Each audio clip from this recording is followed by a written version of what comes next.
Thank you for joining Dr. James Rini and I, the Curiosity Conduit, Dana Ortiz, for a look behind the curtain of Letting Destiny Deliver.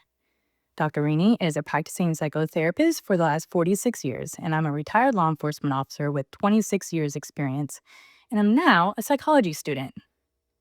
Please feel free to add comments or ask questions below, and make sure to subscribe and like. Dr. Rini or I will be happy to answer any questions you have. Today, we are in Chapter 2, and we'll be discussing how your brain and body work in cycles, revealing why tuning into your natural rhythms of rest, action, and unconscious awareness isn't just healthy, but essential for clarity, creativity, and emotional balance. This conversation may lead to feelings of inspiration and curiosity, and it could also create some inner movement. That's all welcome. Life will reveal your destiny through all opportunities you keep yourself available for. So allow yourself to stay open, and let's see what destiny delivers. So, Dr. Rini, I'd like to start off by allowing you the time to explain a bit further on the split brain studies that were discussed in the last episode before we get to this portion. So, what is it that you kind of just really wanted to drive home or talk about that was not discussed? Well, the studies revealed how you can have one point of view as a conscious mind and another point of view as an unconscious mind. And unfortunately, too often, the conscious mind thinks it has all it needs in order to come up with conclusions. Like in the example you gave where he was in the testing van and they flashed the word walk. And he just got up and started walking out. And they asked him, "What are you doing?" He goes, "Well, I'm going to the van to get a Coke," when really his desire to walk was evoked by the command to walk. Okay, but his conscious mind didn't know that, so wasn't able to use that in the explanation, which might have sounded something like this: "Well, I was just commanded to walk," made me think, "Oh yeah, well, why don't I go in the house and get a Coke?" So, for example, in another study, they flashed two pictures, one to the talking brain and one to the non-talking brain. The talking brain saw a picture of a chicken. The non-talking brain saw a picture of a snow scene. The subject was asked to pick two pictures from an array of pictures that matched what he saw. And he picked a chicken claw and he picked a shovel. And when he was asked, "Why did you pick those two things?" he goes, "Well, that's easy. The chicken claw goes with the chicken, and you need a shovel to clean out the chicken shit." See, but really he picked the shovel because he saw the snow scene. But because his conscious mind didn't have that information, it made the wrong interpretation. It made the logical interpretation according to the conscious mind. So what was found is, again, the two brains need to communicate with each other so that they have all the information. Only then can you make good interpretations about yourself or others. I can see that, and it's tough because it's so easy just to fill in the blanks with what we think is right. And we aren't aware of our blind spots. We don't know what we don't know is in our unconscious. Okay. And that's why the relationship between the two and not having knowledge of how the unconscious works is helpful, because then it gives you information that you wouldn't have otherwise. That's good stuff. So we are getting ready to talk about these two different cycles in the body. And most people don't really know about this. So we'll start with the first one. And it's pronounced circadian. Yes. What is the circadian cycle? It's a 24-hour cycle wherein in those 24 hours we have to sleep, we have to eat, we have to be awake, we have to eliminate waste. So, and all that is in a 24-hour cycle. So if you're in tune with that cycle, you'll tend to have the same needs. You'll get tired at the same time. You'll wake up at the same time. You'll have to go to the bathroom at the same time. So you get on this cycle, and it's a rhythm. So the circadian cycle is a 24-hour cycle. And everything on the planet is subjected to that 24 cycle, from humans to algae, because everything on the planet is on a 24-hour day. So everything, every human being, every living thing is subject to that 24-hour cycle.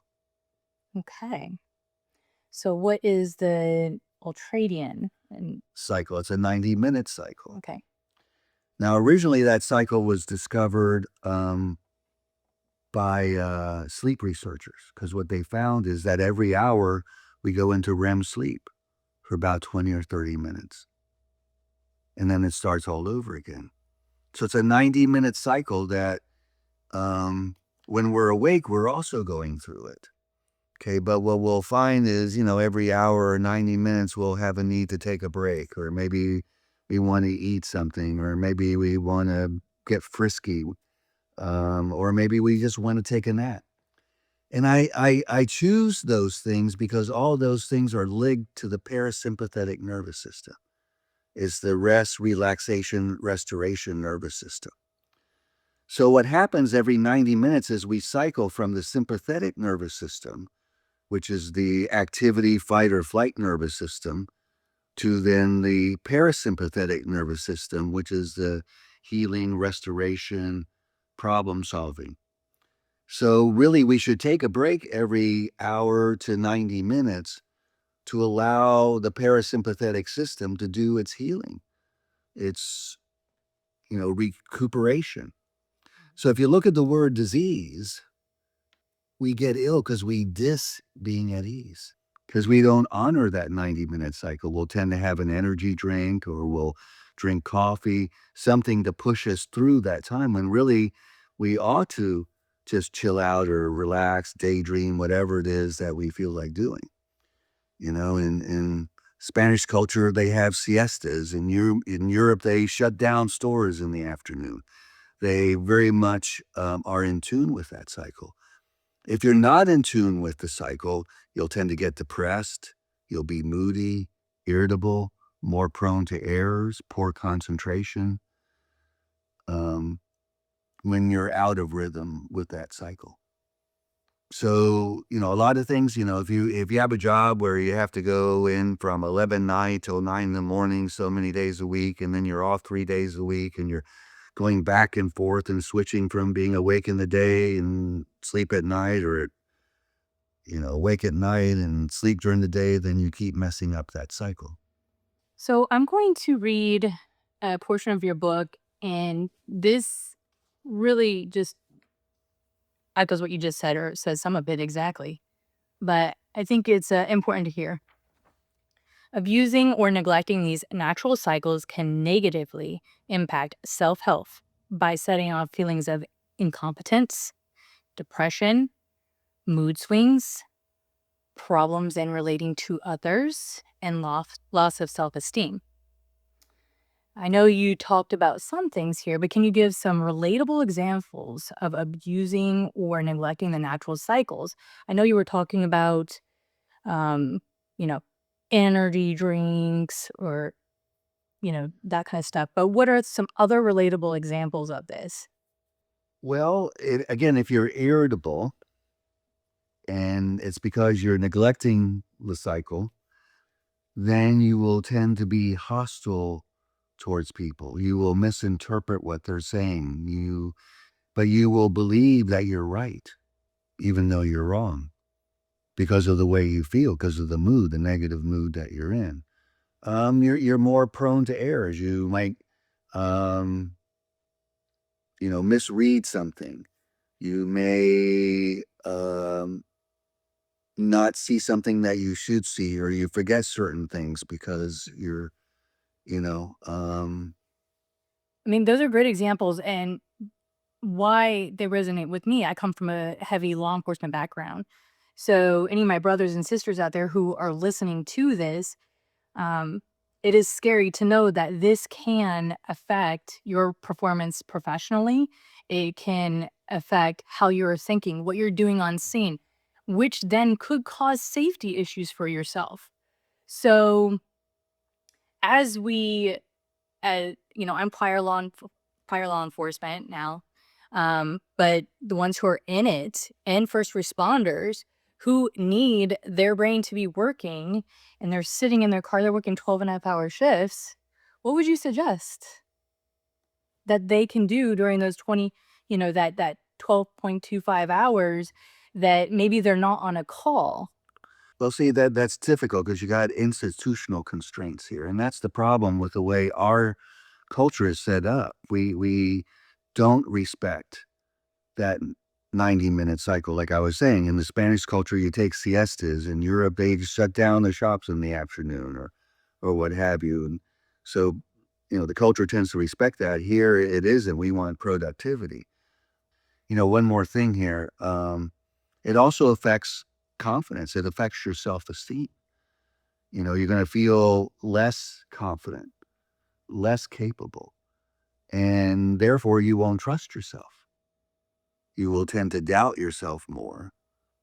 And so you're not then optimizing your brain or your biological functioning. So I know it's really difficult, especially since you have not been in a car driving, lights and sirens, go to these calls and sit in a car all day, right? And so I do think you're correct in that it is, the institutional constraints and that would have to change. But I do believe in being creative within the box that we're being put in. So I'm going to give some examples and please let me know if this would work within the 90-minute cycles. As the individual is, sitting in the car, they definitely have to be aware of what's around them, but sitting, taking that break while they're writing the report, give themselves 5 minutes of just doing breathing exercises. Would that count? Or does this have to be something that's So here's the key. You want to shift from sympathetic to parasympathetic nervous system activity. So I'll give you an example that I didn't talk about earlier. Eating is one of the things that turn on the parasympathetic nervous system. That's why people like to eat under stress, because it triggers the parasympathetic nervous system, and so you get the effect of it. well, I don't have to worry about that with cops because they plan their whole day around food. So something else. That's true. So daydreaming, like you can use your eyes, but allow your mind to wander. Not be on task, just free association, just letting your mind go wherever it goes. Well, and I think a safe place that this can happen is when they take their breaks to do a report, if they happen to have the ability to go back to the office and just they can set the timer for themselves. They can go to a spare office, something of that nature. I've even gone into the bathroom and done something similar. Just, you take 5 minutes to yourself. You can just, whether it's meditation or daydream, but those things work. The key here is I'll use the word ease. If you're at ease, you're triggering your parasympathetic nervous system. Sex also triggers your parasympathetic nervous. Well, they're not going to do that on. Yeah, well, I know that's why I say it. Although I'm sure it's happened. Okay, so when they're at home, they can go do that. But I mean, I don't know that they're going to do that every 90 minutes. Well, see, the other thing I would say too is I would encourage you to stimulate parasympathetic nervous system as much as you can because it's a healing nervous system. Like again, using sex as an example, researchers have found that people that have good regular orgasms live 11 years longer than people that don't. And they look 10 years younger than people that don't. And that's because of the healing properties that come from the stimulation of the parasympathetic nervous system. Okay, so I think it taps into all of that. So, you know, I have a question here. It says, how can following our body's natural cycles help us think more clearly? How is that? Well, I think one is interpreting them. You see, we get into this interpretation problem again because how our biology works to our conscious mind is basically unconscious, you know? And so when people experience something like they get tired in the middle of the day, oh, I didn't get enough sleep last night, or there must be something wrong, when really it's just the ultradian cycle kicking in. So if you misinterpret it, then you're going to have an ineffective response to it. Whereas if you know that's what that is, you give into it. If I have the opportunity, I'll just sit, close my eyes, and allow myself to kind of go into a trance for a few minutes. Okay. Or do nothing, or do something I enjoy.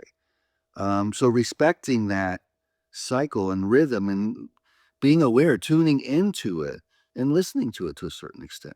But again, all this, even with the unconscious, is the ability to tune into it, to focus inward, because we're a very extroverted society. We focus externally, not internally. So I know everybody's different and how they experience things.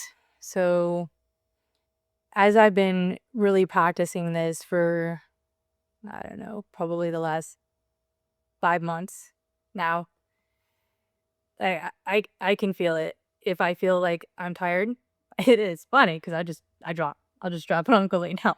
But I'll just close my eyes. I'm not falling asleep. And I'll just do that for like 15 minutes. And then when I'm up, whoo, I am so energetic. You might as well just give me cocaine. Like seriously. And so, and it You're is, rejuvenated, you're refreshed. yes, but I can feel it. Mhm. And whether it's tired or if I do want to eat, I can tell you this though, I end up eating a little less this way, and I am actually sleeping. I need less sleep this way. Mm. Between the meditation and taking the time to rejuvenate my body, it just requires less. Does that seem correct? Yeah, because you're not overloading your system. Okay. So, all right, I'm going to, unless you want to say something else on that. So the other thing I would add, or repeat really, is again how we interpret this, where a lot of people, I get tired during the day or this, we interpret it as there's something wrong with us. See, you didn't interpret it as there's something wrong with you. You gave into it. Yeah. You listened to yourself and got the rejuvenation and restoration you needed, which then allowed you to operate optimally. So too often we interpret these things that go on with us the wrong way and therefore are misdirected. I had, in the beginning of trying to practice this, I had an urge to push past the being tired, the urge of pushing past my body, telling me, hey, you just need a break because of years of conditioning of uh, whether I had to read or typing or interviewing people in front of me, sitting for hours. And I had to break from that urge and just allow things to happen. And it did. And it's like, man, I'm like supercharged. So again, how we interpret ourselves and how we interpret things. Like I'll give you one that's kind of a different interpretation. Most people say that stress kills, right? Not a good thing. No. I say that that stress makes me stronger and heals me, which is contrary to what people think about stress. Are you talking about good stress or? I'm just saying stress. Okay. Well, I suppose with the theory of opposing forces, sure. Okay, but I'll give you an actual example of that proves that stress can be healing and strengthening. Weightlifting. That stress on your muscle, it actually rips your muscle, I know. I love it. but it makes it stronger and it's healthier. It does. So again, it's just the interpretation, how we interpret something. Not that I look for stress, or and some stressors, whatever, but like that saying, what doesn't kill you makes you stronger. So again, the interpretation, how we interpret things is important. And too often, especially in this day and age, people like to interpret what they do in a pathological way. Like I got a client who was misdiagnosed as bipolar. So what that resulted in is when he was up, it was because he was bipolar. When he was down, it was because he was bipolar. Okay, it couldn't be normal, natural fluctuations of up and down with him, So that's what. But we have a tendency of interpreting ourselves as there being something wrong with us. So where can any of the listeners, like just being curious, dive into to really just start listening to their body of these 90-minute cycles and having a good understanding of what they do? Like where would you send them? What would you tell them to do or what would you tell them to look at? Well, first thing is just kind of tuning into how they're feeling and then kind of contrast that with what they're thinking. Is there parallels with this in the ultradian cycles, or is it all working together? Well, I guess let me use this analogy. If your front end isn't aligned, your tires are not going to wear evenly. You're not going to get the same mileage. Okay. At the same time, if the wheels aren't balanced at a certain speed, the ride is going to get rough. Okay. So if you're not respecting your ultradian and circadian cycles, you're going to be out of alignment and it's going to make the ride a little rougher. Spoken like a true teacher. Okay, so I'm going to read one more sentence out of your book. It says, realizing the greater part of your potential as a mind and a body requires a lot of effort, time, and commitment. So this portion is coming to the end of chapter 2, which we are at, okay? And I just wanted to kind of bring this out and say, do you want to convey in summary to listeners about their potential and the mind and body? Like, what do you want to convey? Well, what this is teaching or attempting to teach are what people aren't taught that they need to know. But it's not easy. It's not a quick fix. People like quick fixes. If I can take a pill to fix something, we're instant and want it right away. And unfortunately, growing your personality and your brain is not a quick fix. It's a commitment. It's something you have to do forevermore. And it does require effort. And again, what I'm teaching you and are the mechanisms to do that. It requires effort because we're not used to thinking that way.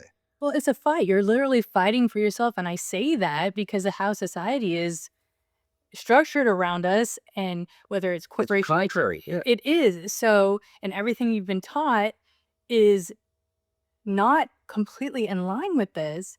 So you're literally fighting yourself for yourself. Okay. And that's why everybody suffers from anxiety and depression and mental illness. That these are not just words I'm throwing out here. We can see it in our everyday lives and what we hear on the news and hear from professionals is going on out there. Where on the other hand, if you tap into this, it's good stuff. And you don't develop a tolerance to it. I've been exploring it for 55 years, and it's as exciting to me today as it was day one. And it's why I chose to go this path, because it's endless, and it's very fascinating. It's awesome. It's great for your own self health, but And it is a key to happiness. it is your key, your roadmap, all that stuff, right? Okay. So there was one listener who said, "Tell the joke." We're at the end here. Yeah. So All right. I'll tell a joke. the joke. It said, "Tell the joke." Yeah, well, I decided a different joke. Okay. Okay, so this man is without a job and without arms. So he walks by this church and he sees that there's an opening there for a bell ringer. So he goes in, applies for the job. This is jacked up. I'm already laughing. Stop. So anyway, the person says, I'd love to give you the job, but you don't have any hands or arms. You can't ring the bell. He goes, well, I can. What I can do is just run and hit the bell with my head, and then that'll ring the bell. And the guy goes, oh my God, I can't have you do that. That's dangerous, destructive. He goes, but I really need the job. Guy goes, okay, you got it. So he has the job, and one day he misses the bell and he falls out of the bell tower. And he's laying on the ground there, and people circle around. And one guy asks, does anybody know who this is? And another guy goes, no, but his face rings a bell.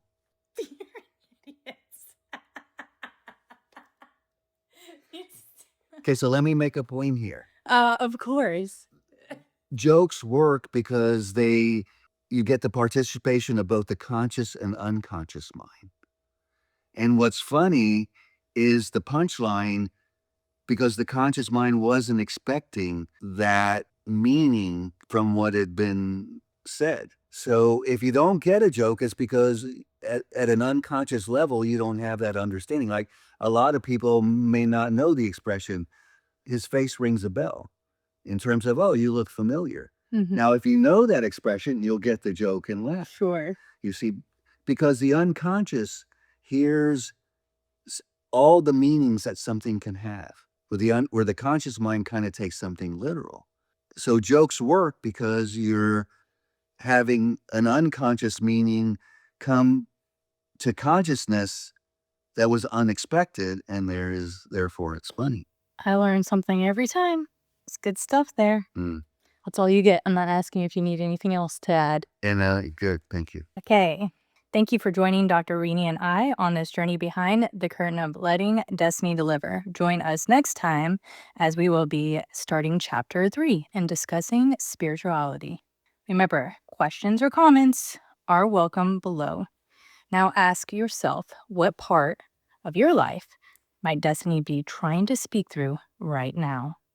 Keep exploring, stay curious, and remember, destiny isn't something you chase. It's something you allow. Until next time, be well.